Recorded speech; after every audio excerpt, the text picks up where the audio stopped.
Jazakumullah sunan jasa. Kita semua telah mendengarkan, mudah-mudahan kita dapat mengamalkannya dalam kehidupan sehari-hari. Selanjutnya untuk kesempurnaan majelis kami persilakan dua orang penanya, bapak-bapak dan ibu-ibu. Kami persilakan.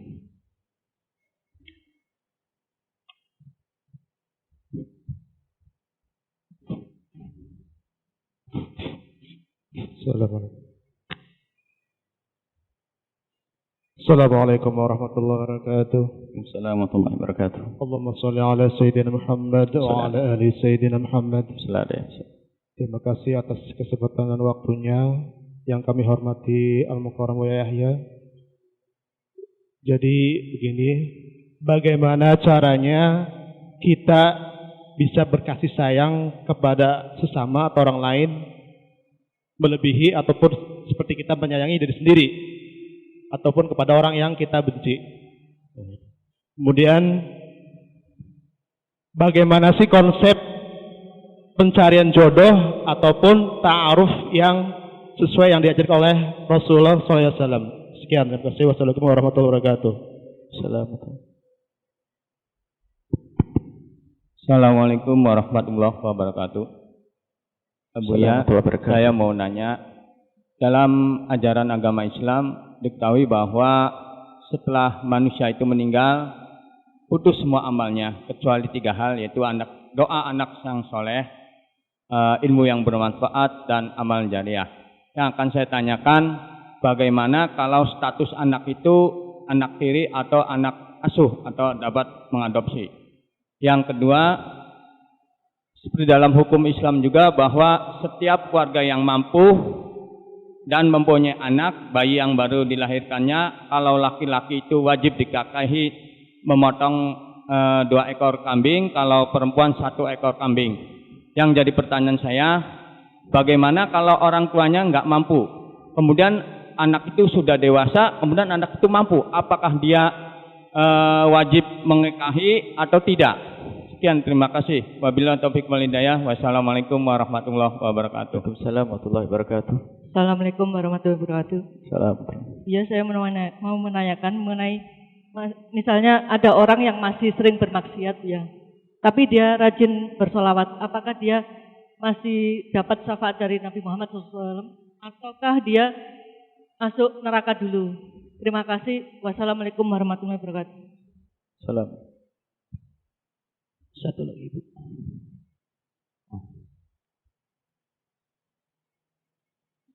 Assalamualaikum warahmatullahi wabarakatuh. Wassalamualaikum. Bu yang dirahmati Allah, saya ingin bertanya, di sekolah kami ada pelajaran tentang perbandingan mazhab.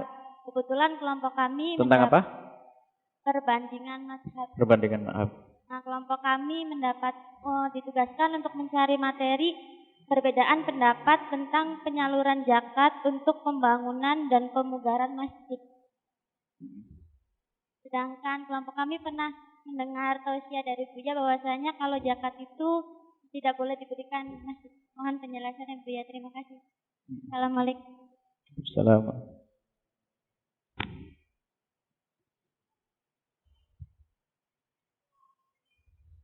Baik, cukup. Bismillahirrahmanirrahim. Bagaimana menanam kasih sayang di dalam hati kita? Pertama adalah minta kepada Allah untuk diberikan kasih sayang, karena Allah lah yang menciptakan kasih sayang dan Allah yang maha kasih dan sayang. Yang kedua, berguru kepada Nabi SAW. Baca dan dengar dari Nabi himbauan-himbauan dan keutamaan-keutamaan berkasih sayang. Ar-Rahimuna yarhamhumur Rahman. Yang punya kasih sayang akan dikasih sayangi oleh Allah. Jadi kenal dengan Nabi, satu-satunya jalan paling utama. Tidak bisa tidak. Kalau Anda tidak kenal Nabi, lihat bagaimana seseorang berbuat ngomong nyelekit kepada tetangganya. Disabdakan oleh Nabi, innaha finnar. Seorang perempuan taqumul lail wa tasumun nahar. Perempuan yang kerjaannya bangun malam, siang hari dia puasa. Tapi dia suka nyelekit kalau ngomong sama tetangga. Ngomong. Nyakiti tetangga dengan lidahnya. Dijawab oleh Nabi, innaha finnar. Dia di dalam neraka. Itu sama tetangga, apalagi sama suami, apalagi sama istri, sama bapak. Jadi kalau ingin menumbuhkan kasih sayang, belajarlah dari guru kasih sayang kepada Nabi SAW. Kalau Anda tahu ancaman-ancamannya, Anda akan menahan. Aku tidak akan berbuat dolim. Dan itu hakikat kasih sayang. Mengangkat kezaliman adalah hakikat menanamkan kasih sayang. Hakikat menanamkan kasih sayang adalah mencabut kezaliman. Tidak mungkin ada kezaliman dengan kasih sayang. Lihat. Biarpun itu kelihatannya zalim, tapi kalau untuk kasih sayang tidak disebut zalim lagi. Contohnya dokter ngoperasi, ya kan? Kasih sayang memang kelihatannya nyobek, tapi tujuannya jelas kasih sayang. Baik, kasih sayang. Jadi bergurulah kepada Nabi Shallallahu Alaihi Wasallam. Kemudian setelah itu dalam praktek kesehari-harian adalah ukur dirimu. Jika kau sakit dicubit, jangan nyubit orang. Itu sederhana. Jadi kalau perlu tuh omongan kita itu kita rekam. Enak enggak kalau untuk kita ini? Kalau kita perilaku kita rekam. Maka kata Imam Ghazali rahimahullah taala, agar tahu kamu ini benar enggak kalau sama orang lain, suruh ngelihat orang lain ngelihatmu, suruh untuk ngoreksi. Jadi Anda pesan istri Anda, suami Anda, apa anak Anda atau siapapun, tolong kalau saya lagi ngomong nggak enak, perilaku saya nggak enak, tolong diingatkan. Siap. Nah itu. Jadi orang lain yang ingatkan. Mungkin kita ngomong, sebab ngomong kasar kadang-kadang hobi, nggak sadar tuh. Sebab ada orang modelnya ngomong nyelekit, nggak sadar pun nyelekit. Ini manusia diciptakan begitu. Ngomong dikit-dikit nyelekit, ceplos-ceplos, nyelekit ngomongnya. Dan nggak sadar. Semoga Allah menjaga kita semuanya. Dan paling indah adalah minta. Dan sekaligus kami juga minta tolong, barangkali saya ngomong nggak enak, ngomong ini, tolong diingatkan. Kalau nggak enak langsung kirim surat atau apa, agar kami berubah. Jadi kadang orang ngomong tuh nggak sadar, karena mungkin yang kita pikir ini yang keluar dengan perilaku kita yang lain, sehingga kita menyakiti orang tanpa kita sadari, dan menyakitkan tetap menyakitkan. Biarpun kita berkata itu tidak sengaja, biarpun tidak sengaja, wong buktinya orangnya juga tersakiti kok. Jadi itu minta perlindungan dari Allah. Kemudian itu minta orang lain untuk kontrol kita. Jadi itu, kalau sudah seperti itu, insya Allah kita akan muncul kasih sayang. Yang pertama adalah minta kepada Allah. Yang kedua berguru kepada Rasul Sallallahu Alaihi Wasallam. Yang ketiga ukur dirimu sendiri. Ya, ukur dirimu sendiri. Jadi kalau kamu tidak senang dibegitukan, jangan digitukan orang lain. Iya, hakikat bukan bohong. Jadi enak enggak kalau kamu ngomongin begitu? Ya, kemudian setelah itu Anda perlu kontrol dari bangsa manusia. Karena barangkali kita iman kadang hilang, kadang kurang. Sehingga sudah tahu malaikat raqib atid mencatat, tapi kadang-kadang nggak sadar ya. Itu yang bermasalah. Maka yang sama manusia saja. Mungkin seorang suami ngomong gak ada istriku, mungkin ada kalimatku yang kurang enak, ada yang mana? Tolong ingatkan saya. Dan diterima. Jangan diingatkan kamu juga. Nah, ini nggak benar ya. Kamu juga begitu. Ini berarti nggak sadar. Insya Allah dengan begitu akan muncul makna kasih sayang yang sesungguhnya. Baik, kemudian pertanyaan yang kedua adalah ta'aruf yang benar adalah. Ta'aruf itu adalah bagaimana kita mengenal calon pasangan, keluarga dan dirinya. Bukan sekedar kita itu mengenal seseorang. Kita perlu keluarganya. Karena menikah itu memang orang per orang. Akan tapi ada tujuan lebih besar dari itu. Untuk menyambung silaturahmi, kekerabatan. Ya. Jadi enak kalau seandainya kita ke rumah mertua, mertua menyambut semuanya. Jangan sampai kita datang ke rumah mertua, wah mertuanya cemberut. Kan nggak enak. Atau iparnya juga cemberut. Atau ini. Jadi kita perlu menyambung silaturahmi yang sesungguhnya. Ta'aruf itu adalah maknanya untuk saling tahu, bukan untuk saling sayang-sayangan lewat SMS, bukan itu. Akan tapi untuk tahu bahasanya ini keluarga ini adalah keluarga baik yang layak aku nikahi. Saya berkenalan keluarga ini. Dia tahu keluarga kita tahu keluarga dia. Selesai sampai di situ. Ta'aruf. Jadi ta'aruf itu begitu. Ta'aruf itu berkenalan, bukan berpacaran. Jangan salah maknai. Cuman bahasa Indonesia itu jadi bahasa Arab masuk bahasa Indonesia rusak semua. Aku masih lagi ta'arufan. Berapa? 4 tahun ta'aruf. Jangan pakai bahasa ta'aruf deh. Pacaran bilang ta'aruf, ini memang suka ngerusak orang Indonesia ini. Ta'aruf bahasa baik dijadikan bahasa rusak. Ta'aruf. Jadi kalau sudah pakai bahasa ta'aruf, ibunya juga nggak bisa marah karena ta'aruf. Ta'aruf. Jadi ta'aruf yang semuanya berkenalan hanya sekedar tahu ini. Setelah itu tahu hakikatnya. Jadi dia lebih bisa netral nih. Kalau seandainya enggak bisa ngomong enggak. Enggak cocok ngoncong. Tapi kalau sudah terlanjur senang, lihat gula jawa rasa coklat, hitam bilang putih, kurang ajar baik. Katanya begitu. Jadi ta'aruf itu tahu, belum ada jatuh hati, belum apa, ini saling tahu keluarganya. Oh, keluarga baik, sudah. Kita akan menikah. Setelah pernikahan baru dijalin makna kasih sayang dan cinta. Ingat rumus yang harus kau pakai. Semuanya. Cinta dibangun di atas pernikahan, bukan pernikahan dibangun atas cinta. Jangan dibalik. Kalau sudah pernikahan dibangun di atas cinta, jadi petualang cinta. Keliling jadi pencari cinta atau sampai tua tidak nikah-nikah nanti. Karena aku belum ketemu cintaku. Musibah ini. Akan tapi cinta dibangun di atas pernikahan. Setelah ada pernikahan, kau ingat tanggung jawab, masa depan, keturunan yang soleh dan sebagainya, kenal Nabi sallallahu alaihi wasallam, maka akan muncul cinta karena Allah Subhanahu wa taala. Itu ta'aruf yang sesungguhnya. Dan budaya pacaran bukan budaya Islam. Ketahuilah adik-adikku yang aku cintai, sadari bahasanya, kalau mungkin ada yang pernah berpacaran, sadari itu adalah bukan sesuatu yang diajarkan Nabi. Dan umumnya sesuatu yang tidak diajarkan oleh Nabi akan membawa malapetaka. Baik sakit hatimu, tiba-tiba ditinggal pacar. Kapok, no. Goblok bener nih mikirin orang yang belum tentu mikirin dia. Ini banyak manusia bodoh memang. Sudah, kenapa? Aku ditinggal pacar saya. Yang ditinggal bukan ente tok, itu 10 orang sudah ditinggal bareng-bareng. Memang dia petualang cinta. Makanya jangan mudah dirayu sama orang yang bukan halal untukmu, dibohongin. Kalau laki-laki pandai merayumu, wahai wanita, dia merayu 10 orang barengan dia. SMS-nya 1, forward untuk 5 orang itu, 10 orang. Hati-hati. Sama, wahai adik putraku yang ganteng-ganteng ini. Kalau ada perempuan yang rayu kamu, hati-hati. Jangan-jangan ini juga SMS ke yang lainnya sama. Sebab selagi masih haram untuk melakukan haram yang lainnya sangat gampang. Tapi kalau sudah takut haram, nggak berani. Kalau menganggap ini boleh, kepada yang lainnya juga boleh. Sama, berzina kepada satu orang, dia tidak takut kepada Allah. Sangat mungkin berzina kepada 2, 3, 4, 5. Karena apa? Bagi mereka sudah tidak menganggap zina haram. Lihat, selagi ada syahwat dia akan melakukan. Makanya dikatakan kalau ada orang berzina dengan satu perempuan, tidak mustahil dia berzina dengan yang lainnya. Kenapa? Urusannya dia sudah tidak takut kepada Allah. Lihat. Tapi kalau halal, ya nih halal, saya takut kepada yang haram. 1. Selesai. Aku tidak boleh SMS kecuali kepada yang halal, istriku dan sebagainya. Ngomong yang membangkitkan syahwat kalau dengan suaminya, dengan istrinya boleh. Itulah pendidikan yang mulia dari Nabi sallallahu alaihi wasallam. Kemudian anak yang disebutkan itu adalah anak yang sesungguhnya. Tadi ada yang bertanya tentang anak tiri. Anak tiri adalah anak bawaan istri atau bawaan suami. Baik, anak tiri jangan salah paham. Di Indonesia itu memang kadang-kadang menerjemahnya susah. Jadi anak seayah itu katanya anak tiri. Misalnya ada seorang laki-laki, Anda punya bapak. Anda punya bapak. Kemudian bapak Anda menikah lagi dengan seorang perempuan. Lalu bapak Anda dengan perempuan tersebut punya anak. Maka anak tersebut dengan Anda apa? Saudara? Kalau orang Indonesia bilang saudara tiri, kacau itu. Bukan, itu saudara seayah, bukan saudara tiri. Saudara tiri itu adalah engkau punya ayah, ayahmu menikah dengan seorang perempuan, perempuan itu punya anak bawaan, itu saudara tiri. Memang kadang-kadang ruwet bahasa Indonesia ini, makanya harus jelaskan dulu definisi saudara tiri itu apa.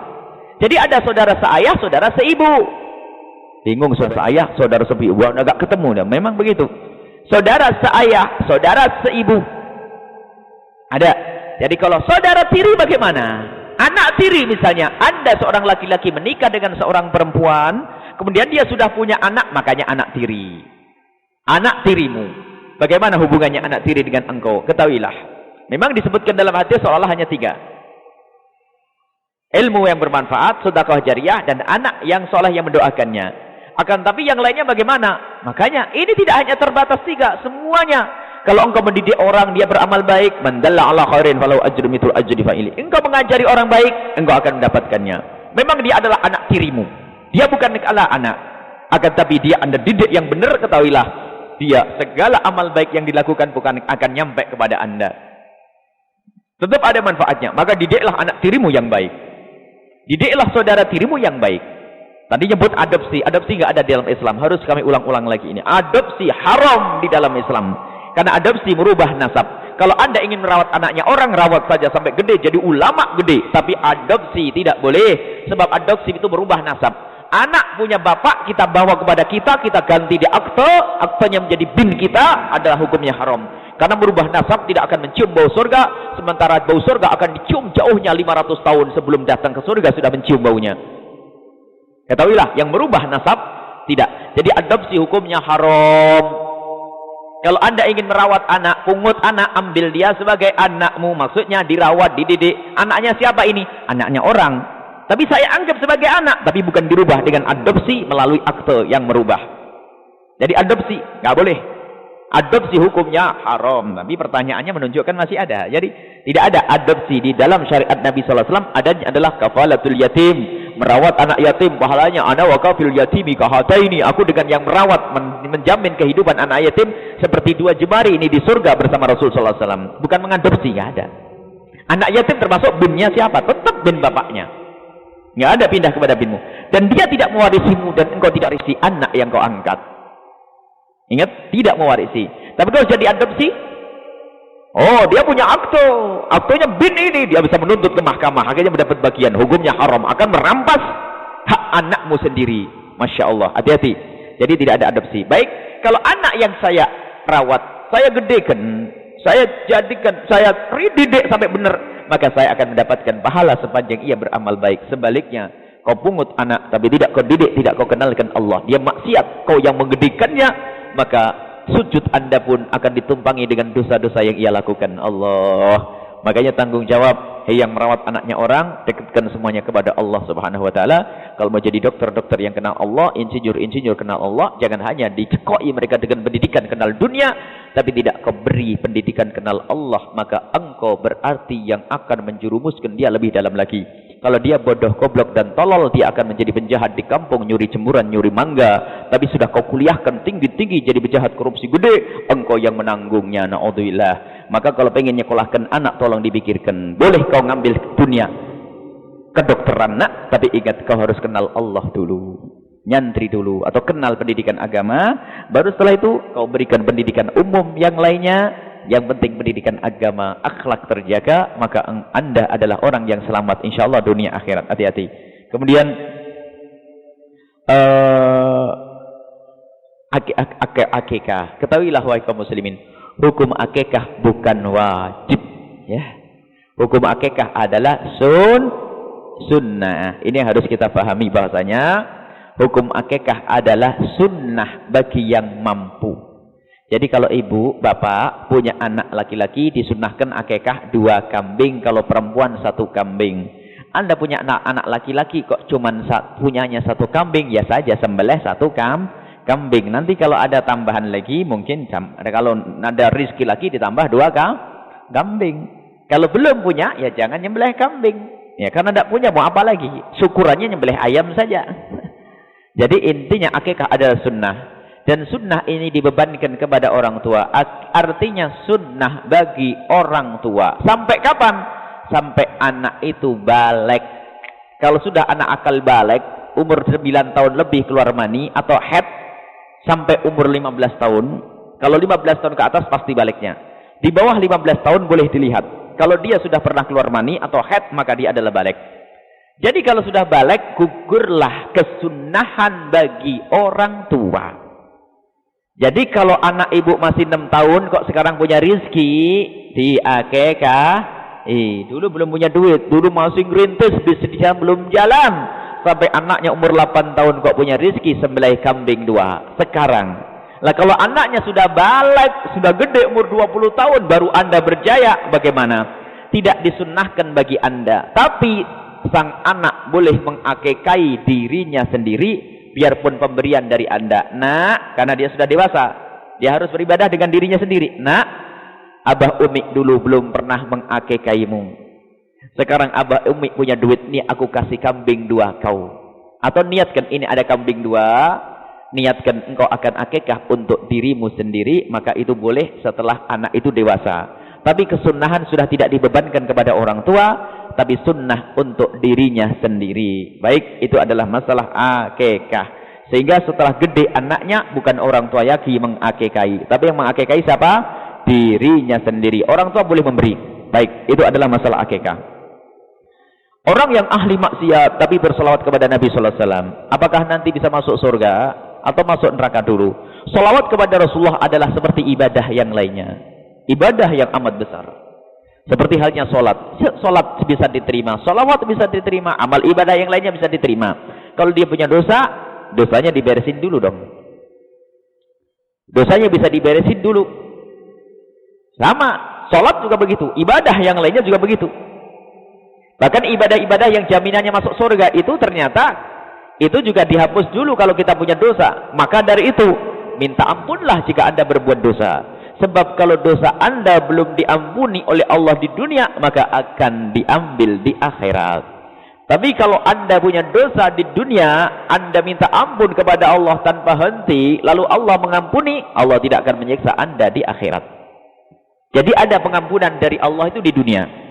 Ada pengampunan dari Allah di akhirat. Kalau pengampunan di dunia bisa saja Allah mengampuni karena banyaknya istighfar Anda. Anda melakukan kesalahan, Anda istighfar. Diampuni oleh Allah, maka di akhirat Anda meninggal tidak disiksa lagi. Tapi kalau Anda belum minta ampun dan Allah belum mengampuni, maka nanti dituntut di akhirat. Jadi ahli salawat bisa masuk neraka kalau dia punya kemaksiatan yang lainnya. Akan tapi kita perlu bersalawat yang sesungguhnya, salawat yang sambung kepada Nabi. Orang yang banyak salawat umumnya adalah seharusnya adalah orang yang anti maksiat.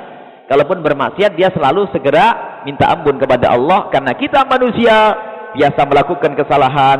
Sebaik-baik orang yang bersalah adalah segera kembali kepada Allah. Jadi jangan sampai ada, wah kalau sudah baca salawat dijamin masuk surga. Waduh, enak bener nih. Miftahul jannah la ilaha illallah, siapapun yang berla ilallah masuk surga, enggak mau salat. Enggak ada. Saya mau, pokoknya yang penting aku la ilaha illallah masuk surga. Zina, mabuk, nah dia siksa dulu dengan zinanya. Nah, baik, salawat seperti yang lainnya. Akan tapi di dalam salawat itu sendiri ada pembuka dari Allah. Kalau Anda membaca salawat serius, khusyuk, hadirkan Nabi, lihat, maka Allah bersalawat 10 kali. Man shalla alayya marratan sallallahu alaihi biha asyra. Kalau Anda bersalawat kepada Rasulullah sekali, Allah bersalawat 10 kali. Salawatnya Allah gimana? Walladzi yusalli alaikum wa malaikatuhu liyukhrijakum minadh dhulumati ilan nur. Allah berfirman, Allahu alladzi yusalli alaikum, yang bersalawat kepada kalian, dan malaikat diajak salawat untuk kalian. Hei orang yang bersalawat, bagaimana salawatnya Allah? Yukhrijakum minadh dhulumati ilan nur, mengeluarkan kalian dari kegelapan menuju cahaya. Menurut dari sempitnya rezeki menjadi lapangnya rezeki, dari susahnya hati menuju bahagia, dari tidak cinta Nabi kepada cinta Nabi, dan dari dosa menuju pengampunan Allah. Jadi membaca salawat sebab itu. Makanya salawat yang khusyuk akan menjadi mudah orang itu meninggalkan kemaksiatan, karena akan menumbuhkan kecintaan kepada Nabi. Yang cinta Nabi akan rindu untuk berbuat baik dan takut melakukan kemaksiatan. Baik, jadi orang bermaksiat, orang membaca salawat bisa saja masuk neraka. Karena salawat adalah sama dengan ibadah-ibadah yang lainnya. Baik, fikih perbandingan Allah. Hebat. Ayo, masih ada satu, selesaikan dulu kalau ada waktu nanti. Fikih perbandingan. Fikih perbandingan, Masya Allah. Kadang ini belajar fikih Syafi'i saja belum belajar fikih perbandingan. Kita dulu itu waktu sekolah itu baru belajar fikih perbandingan kalau sudah mempelajari fikih Syafi'i, karena kita akan kembali kepada mazhab Imam Syafi'i. Kami belajar fikih perbandingan. Fikih 4 mazhab. Kadang ditambahan kalau di Yaman ada mazhabnya Imam Zaid bin Ali, fikih yang kelima. Lihat di situ, fikih perbandingan itu kalau tidak hati-hati menjadi perusak, sehingga orang nggak mau dikalahkan, seolah paling hebat. Jadi boleh kita mempelajari fikih perbandingan hanya sekedar ingin tahu pendapatnya orang lain, tapi berpeganglah kepada satu madhab agar mudah Anda mengamalkannya. Fikih Syafi'i. Jadi kita bisa menyebut madhab-madhab itu bukan berarti kita akan mengamalkannya. Kita belajar misalnya fikih Hanafi, kita belajar fikih Hambali, belajar misalnya ada kita belajar fikih Malik, kita juga tahu itu misalnya belajar. Tapi bukan berarti harus kami fatwakan fikih itu. Selama ini di majelis ini adalah majelis fikih mazhab Imam Syafi'i radhiyallahu anhu. Cuman kadang kita menghadirkan mazhab lain agar tahu bahwasanya di dalam mazhab lain itu ada perbedaan dengan kita, agar kita tahu. Baik, sekarang ada semester 1 di sebuah kampus langsung belajar fikih perbandingan. Ada kan? Waduh, hebat ini. Suruh surutul wudu bingung. Wah, menurut mazhab Syafi'i begini. Wah, pusing. Tidak tahu yang pusing dosennya atau yang pusing mahasiswinya. Ya, ini ada sekarang kampus-kampus membingungkan. Hebat. Fikih perbandingan hebat. 4 mazhab. Sehingga pertanyaannya adalah, ya kita kan 4 mazhab, boleh mana saja diamalkan, boleh mana saja gimana, tambah bingung. Baik. Dan tidak bijak kalau kita mengajari 4 mazhab. Coba kalau ada majelis Buya Yahya yang ada di Masjid At-Taqwa setiap malam Selasa, mazhab Imam Malik. Kemudian di Sabtu pagi di Al-Bahjah, mazhab Imam Abu Hanifah. Kemudian di Masjid Weru, Masjid Imam Ahmad, Imam Ahmad bin Hanbal. Satu lagi Ahad pagi, masjid mazhabnya Imam Syafi'i. Jamaah ini sama sana benturan nanti bingung. Nah, tidak begitu caranya. Memang kita diajarkan fikih perbandingan. Dan dulu hafal. Jadi perbedaan itu tahu, akan tapi bukan perbedaan itu untuk sombong. Bahkan sombong. Kata guru kami, seorang alim yang soleh, Dr. Ahmad Ali Thohar Rayyan, beliau berkata, ya ibni, ini ilmu adalah ilmu kibir, ilmu sombong. Allah. Beliau adalah pakar fikih perbandingan. Dia termasuk jab'ah ulama Azhar, termasuk besar ulama Azhar. Beliau mengatakan bahasanya fikih muqarran adalah fikih ilmu sombong, ilmu takabbur. Kalau sudah belajar fikih perbandingan tidak mau disalahin orang.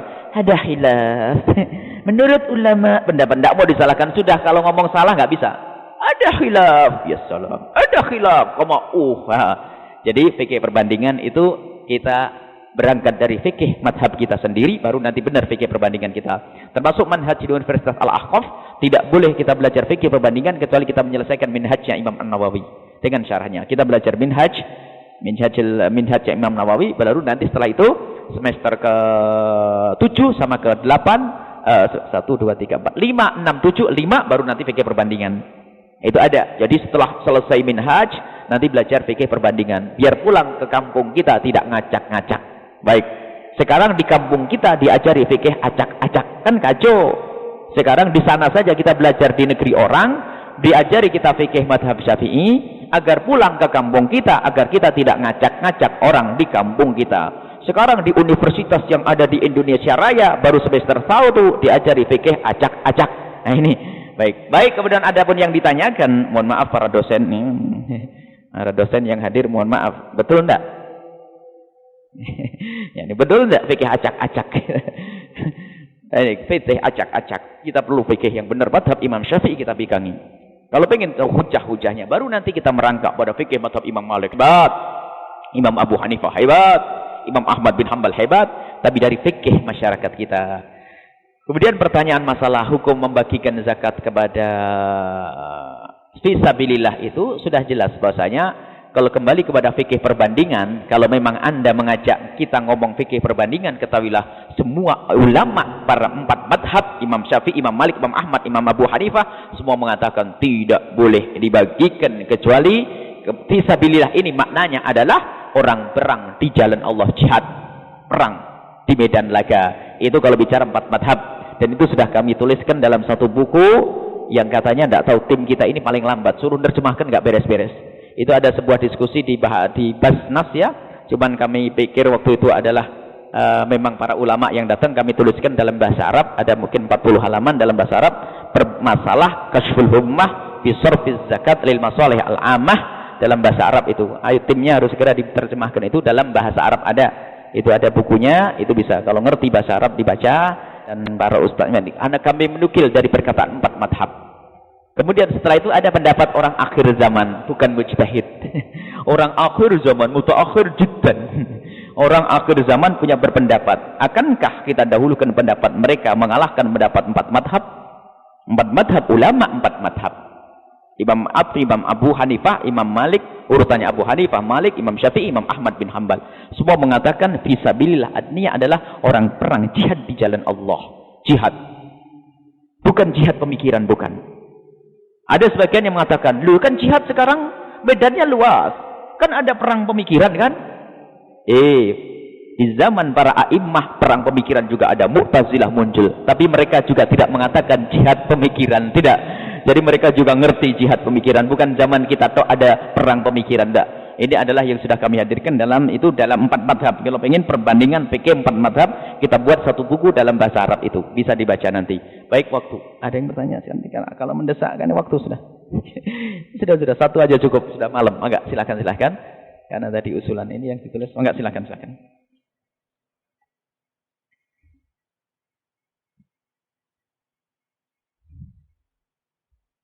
Berkata masalah yang tadi, masalah sanjung, saya teringat pengalaman pribadi waktu saya muda 30 tahun lebih yang lalu. Kebiasaan saya itu memanggil teman dengan sebutan Ustadz. Jadi kalau ada teman saya panggil Ustadz gitu. Satu saat di warung ada anak-anak muda kumpul, saya panggil Ustadz. Ngamuk, saya dimaki-maki. kurang ajar kamu tuh. Saya tuh pemabok, Ustadz orang baik, saya bukan orang baik. Jadi apakah saya salah menyanjung atau yang mabok ini tawaduk gitu? Jadi iya, jadi apakah pemabok ini tawaduk? Apa saya yang salah menyanjung waktu itu? Ya maklum saya masih sangat muda ya, 30 tahun lebih sih gitu. Baik, terima kasih Bu ya. Baik, bismillahirrahmanirrahim. Sesuatu itu kalau tidak di tempatnya bisa berubah maknanya.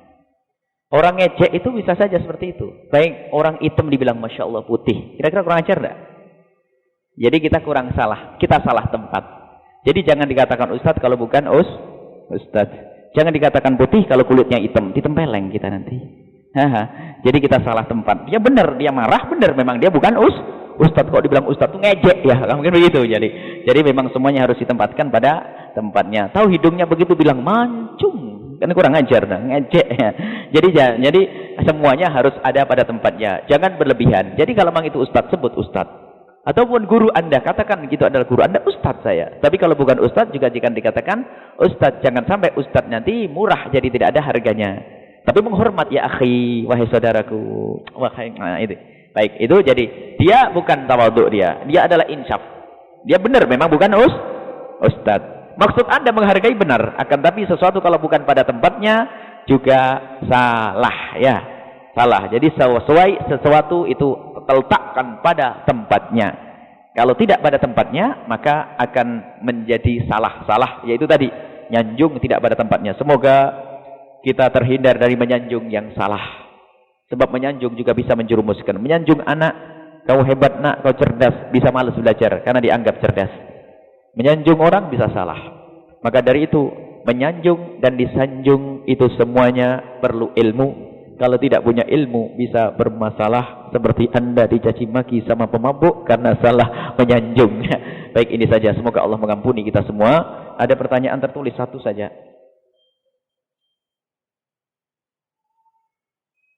Bagaimana, apa yang dimaksud dengan nubuwatun Nabi sallallahu alaihi wasallam? Nubuwatul Rasulullah ya kenabian Nabi sallallahu alaihi wasallam. Jadi kapan boleh Nabi nubuwah? Kenabian Rasulullah sallallahu alaihi wasallam. Adapun tanda kenabian itu adalah tanda kenabian lain. Kalau nubuwah itu istilah dalam bahasa. Nubuwatun Rasulillah itu kenabian Nabi sallallahu alaihi wasallam. Nubuwatun Nabi sallallahu alaihi wasallam. Jadi kenabian. Jadi diangkat Nabi adalah umur 40 tahun sekaligus diangkat sebagai Rasul, itu kenabian Nabi sallallahu alaihi wasallam. Itu istilah bahasa saja. Jadi kapan Nabi diangkat Nabi? Nubuwah bukan alamat nubuwah. Ada alamatun nubuwah, tanda-tanda kenabian. Nubuwah kenabian. Itu saja artinya. Wallahu a'lam bishawab. Bismillahirrahmanirrahim. Alhamdulillahirabbil alamin. Allahumma shalli ala sayyidina Muhammad wa ala ali sayyidina Muhammad. Allahumma arhamna wa la tu'adzibna wa ansurna wa la takhdhulna wa afina wa la tumridna wa akrimna wa la tuhinna wa athirna wa la tu'thir alaina innaka ala kulli syai'in qadir. Allahumma ya Allah, muliakan kami dengan kasih sayang dari-Mu ya Allah. Dan sambungkan hati kami dengan manusia yang Kau utus sebagai kasih sayang ya Allah. Kekasih-Mu Nabi Muhammad ya Allah. Berikan kepada hati kami kasih sayang agar kami bisa berkasih sayang kepada sesama kami. Agar kami bisa berkasih sayang dengan makhluk-makhluk-Mu ya Allah. Ya Allah, agar kami mendapatkan kasih sayang dari-Mu ya Allah. Dan kumpulkan kami kelak di surga bersama orang yang saling berkasih sayang ya Allah. Ya Allah, ya Allah, jauhkan kami ya Allah dari mengikuti kesesatan, mengikuti kezaliman, mengikuti kebatilan ya Allah. Arinal haqqa haqqa warzuqna ittiba'ah. Tunjukkan kepada kami kebenaran dan mudahkan kami untuk mengikuti kebenaran tersebut. Wa arinal batila batila warzuqna ijtinabah.